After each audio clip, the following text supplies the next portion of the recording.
Hello and welcome to the Knowledge Source. India and New Development Bank has signed 1 billion loan agreement for creating rural jobs. तो आज के session में हम जानने की कोशिश करेंगे इंडिया ने क्यों न्यू डेवलपमेंट बैंक से लोन लिया है। इसके बाद हम न्यू डेवलपमेंट बैंक के बारे में जानेंगे कि ये कैसे वर्क करता है, क्या इसके मेजर ऑब्जेक्टिव्स हैं और इसके कौन से ऐसे मेजर कंपोनेंट्स हैं जो कि इकोनॉमी को हेल्प कर सकता है। तो ये सब कुछ हम इस सेशन में देखेंगे। तो चलिए स्टार्ट करते हैं। स्टार्ट करने से पहले मैं आपको बता दूं, आप हमारे टेलीग्राम चैनल और फेसबुक चैनल पे आके हमसे जुड़ सकते हैं, जिसकी लिंक डिस्क्रिप्शन में भी दी हुई है।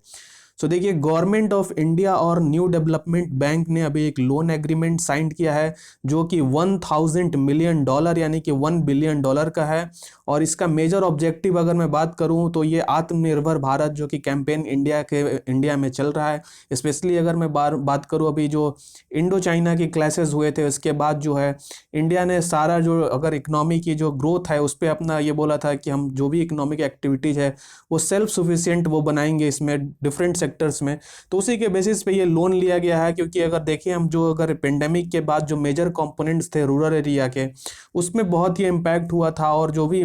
Micro small and medium enterprises थे उनको भी बहुत इम्पैक्ट हुआ था। तो इसके बाद ये जो लोन होगा वो मेजर ऑब्जेक्टिव होगा रूरल इकोनॉमी को फिर से रिवाइव करने की और ग्रोथ उनके वहाँ पे फिर से जनरेट करने की। तो मिनिस्ट्री ऑफ फाइनेंस ने कहा है कि ये जो प्रोग्राम है वो सपोर्ट करेगा government in mitigating adverse economic impact of कोविड-19। जो भी कोविड-19 के इम्पैक्ट हुए थे, स्पेशली अगर रूरल एरियाज में हम बात करें जहाँ पे इकोनॉमिक रिकवरी जो है वो अभी हो रही है, लेकिन जो स्पीड चाहिए कि जिस स्पीड से ये इकोनॉमिक एक्टिविटीज़ वहाँ पे ग्रोथ होनी चाहिए वो नहीं हो पा रही है। और स्पेशली अगर बात करूँ, ये जो लोन है उसका मेजर कंपोनेंट है कि नेचुरल रिसोर्सेज मैनेजमेंट जो रूरल एरियाज़ में है उनको मैनेज करना और उनमें रिवाइव करके जॉब प्रोस्पेक्टिव ये बढ़ाना रूरल एरियाज़ में, इसका मेजर कंपोनेंट इस लोन का है। सो अगर मैं बात करूँ ये जो लोन होगा ये कहाँ कहाँ यूज़ किया जाएगा, तो देखिए ये लोन है वो गवर्नमेंट ऑफ इंडिया एफर्ट जो मिटिगेट कर रहा है एडवर्स इकोनॉमिक इम्पैक्ट जो हुआ था कोविड-19 का, और उसमें इकोनॉमिक रिकवरी जिस स्पीड की चाहिए वहाँ पे उसको जनरेट करने के लिए एक तो ये हेल्प करेगा। इसके बाद ये जो मनी जो भी लोन लिया गया है उसको प्रिजर्व करने, रूरल इनकम और सस्टेन जो रूरल एक्सपेंडिचर की सस्टेनेबिलिटी होनी चाहिए उसको मेंटेन करने में ये हेल्पफुल होगा, और जो कि अल्टीमेटली हम देखेंगे जिससे कि डिमांड जो है वो फिर से रूरल एरियाज और स्पेशली अगर पूरे इंडिया में हम बात करें वो इंक्रीज हो सकता है। अगर देखें हम कि कंट्री वाइड रिस्ट्रिक्शंस इम्पोज कर दिए गए थे लॉकडाउन के पीरियड में, और उससे कहीं ना कहीं जो भी इकोनॉमिक एक्टिविटीज़ थी वो पूरे इंडिया में हुई थी, लेकिन रूरल एरियाज क्योंकि उनके पास जो भी रिसोर्सेज है वो कंपोनेंट बहुत ही लिमिटेड समय के लिए होते हैं, उससे कहीं ना कहीं रूरल एरियाज में इसका बहुत ही ज़्यादा इम्पैक्ट हमें देखने को मिल रहा है। और कहीं ना कहीं गवर्नमेंट इसको देखते हुए ये जो लोन ले रही है वो गवर्नमेंट ऑफ इंडिया ने ये रूरल एरियाज में इसको फिर से इकोनॉमिक रिवाइवल की कोशिश करने वाली है इस लोन के थ्रू। अगर मैं इस लोन के स्पेसिफिकली बात करूँ तो ये 30 ईयर्स के लिए और 5 ईयर्स ग्रेस पीरियड है, यानी कि टोटल अगर हम देखें तो 35 ईयर्स के लिए लोन लिया गया है गवर्नमेंट ऑफ इंडिया के द्वारा। सो अगर हम बात कर लें न्यू डेवलपमेंट बैंक क्या है, तो देखिए न्यू डेवलपमेंट बैंक जो है वो फॉर्म किया गया था एक ब्रिक्स डेवलपमेंट बैंक के अंडर, और इसमें जो है मल्टीलेटरल डेवलपमेंट बैंक स्टेब्लिश करने की बात की गई थी, जिसमें कि ब्रिक्स की अगर स्टेट में हम देखें तो ब्राज़ील हो गया, रसिया, इंडिया, चाइना और साउथ अफ्रीका ने इस मिल के इस कंपोनेंट इस बैंक को बनाया गया था। अगर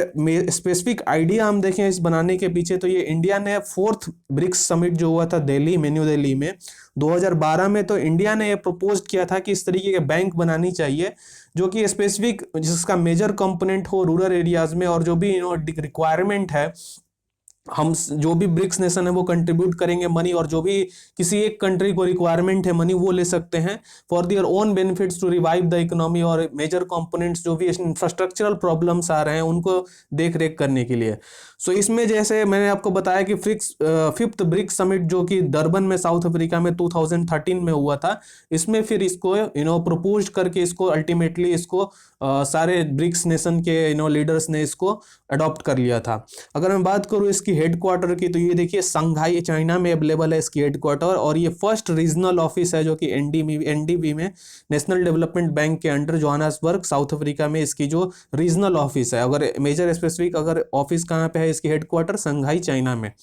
देखिए इसमें अगर बात करूँ कौन कौन से कंट्रीज के कितने शेयर्स हैं, तो देखिए यहाँ पे सबसे अगर ज़्यादा मैं शेयर्स देखूँ तो किसी एक कंट्री का कोई भी शेयर नहीं है इसमें। कि जो भी ब्रिक्स के हैं उन्होंने 20-20% सबने अपना इंक्रीज इसमें फंड इसमें एलोकेट किया है, और अल्टीमेटली सबका इक्वल प्रोपोर्शन ऑफ इसमें शेयर होल्डिंग है इस बैंक के अंडर। सो अगर देखें फंक्शन जो एनडीबी की क्या इसकी मेजर ऑब्जेक्टिव है, तो देखिए सबसे पहले तो ये सपोर्ट करता है पब्लिक और प्राइवेट प्रोजेक्ट्स जो कि लोन प्रोवाइड करता है for S ultimately 30 year 35 years इस तरीके से, जो कि उनके अल्टीमेटली इंफ्रास्ट्रक्चर हर्डल्स हैं वो उसको ओवरकम कर सके कोई भी कंट्री।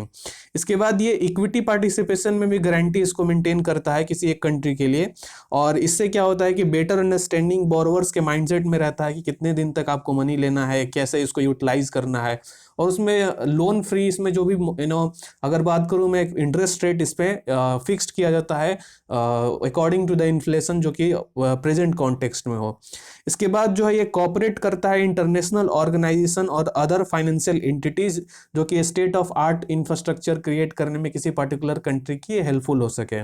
और फिर ये टेक्निकल असिस्टेंस और कोई किसी एक प्रोजेक्ट पे भी प्रोवाइड करता है जो कि इंटरनेशनल ऑर्गेनाइजेशन के साथ कोलैबोरेट करके। तो ये इसके मेजर ऑब्जेक्टिव्स हमने देखें एनडीबी के।